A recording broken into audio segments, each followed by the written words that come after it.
So students, हमारा next topic है subscription. तो सबसे पहले मैं आपको ये बताना चाहूंगी कि सब्सक्रिप्शन होता क्या है। Subscription is a membership fee paid by the member on annual basis. Means to be a member we have to pay an annual amount. What we have to consider in it that annual amount. Annually हमें क्या करना पड़ता है, किसी भी organisation का member बनने के लिए हमको एक फीस पे करनी पड़ती है। जैसे फॉर एग्जांपल हम लोग बहुत सारे सिम यूज करते हैं, कोई बीएसएनएल का करता है, कोई एयरटेल का करता है, कोई जियो का करता है। तो ऐसा तो नहीं है कि हम एक बार सिम खरीदते हैं और उसका हमेशा यूज करते रहते हैं। हमें उसे रिचार्ज करना पड़ता है। उसे सब्सक्राइब करने के लिए to take the service we have to recharge it. तो रिचार्ज क्या है, एक्चुअली सब्सक्रिप्शन है।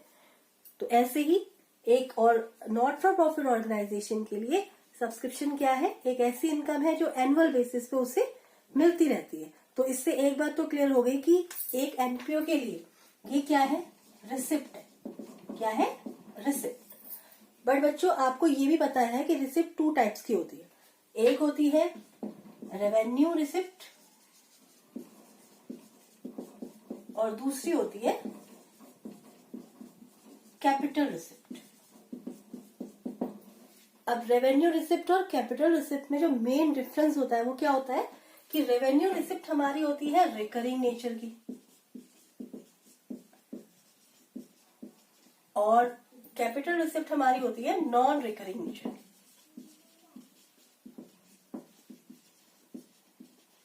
हम इस समय रिसिप्ट के नेचर के बारे में क्यों पता कर रहे हैं, बिकॉज बच्चों हमें इसके बाद ये पता करना है, हम इसके बाद दो अकाउंट बनाने हैं। एक हमें बनाना है इनकम एंड एक्सपेंडिचर अकाउंट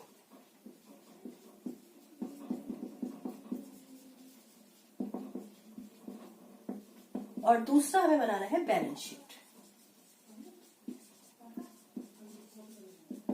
तो with the help of receipts and payment हमें ये तो पता चल गया कि किसी भी एनपीओ की सब्सक्रिप्शन एक इनकम होती है। अब हम उसे इनकम और एक्सपेंडिचर अकाउंट में डालें या फिर बैलेंस शीट में, ये एक क्वेश्चन अराइज होता है हमारे सामने और हमें इस क्वेश्चन को समझना है, रटना नहीं है कि भाई सब्सक्रिप्शन है तो ये यहाँ आ जाएगी, एडवांस यहाँ आ जाएगा। We have to understand it. तो बच्चों देखिए, आपको ये पता है कि जो इनकम और एक्सपेंडिचर अकाउंट होता है it is just like PNL.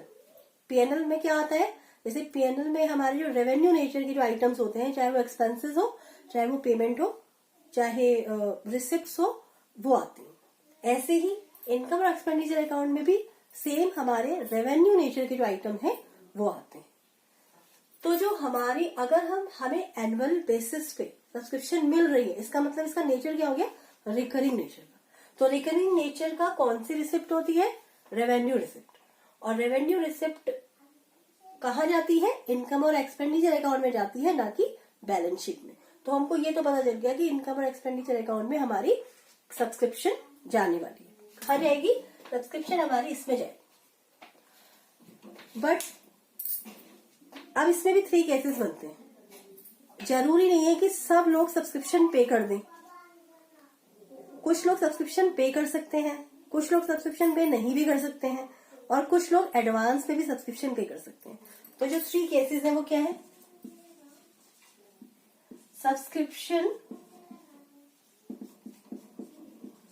Received of current year, subscription outstanding and advance subscription।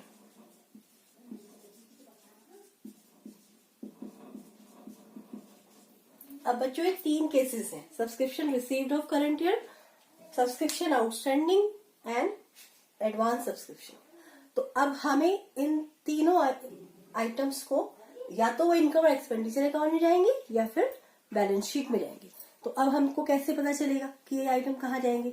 एक तरीका तो ये है कि हम लर्न कर लें कि एडवांस यहाँ जाता है और आउटस्टैंडिंग यहाँ जाता है, पर हमें ऐसा करना नहीं, हमें इसको समझना है। Subscription received of current year as we have discussed earlier that is it is a revenue receipt. तो हमको ये पता चल चुका है कि जो subscription received of current year है ये कहाँ जाने वाला है, इनकम और एक्सपेंडिचर अकाउंट।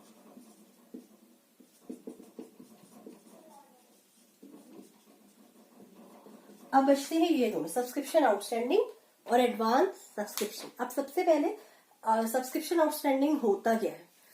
सब्सक्रिप्शन आउटस्टैंडिंग मतलब एक ऐसी इनकम जो ड्यू तो हो गई है ऑफ करंट ईयर लेकिन हमें मिली नहीं है।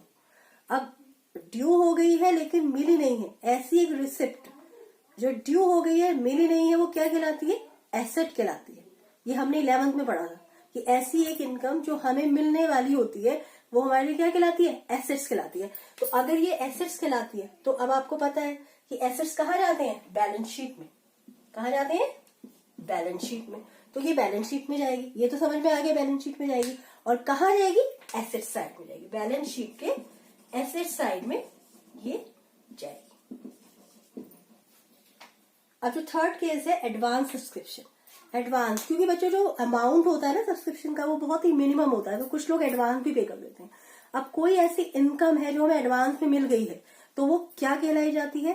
Unearned income.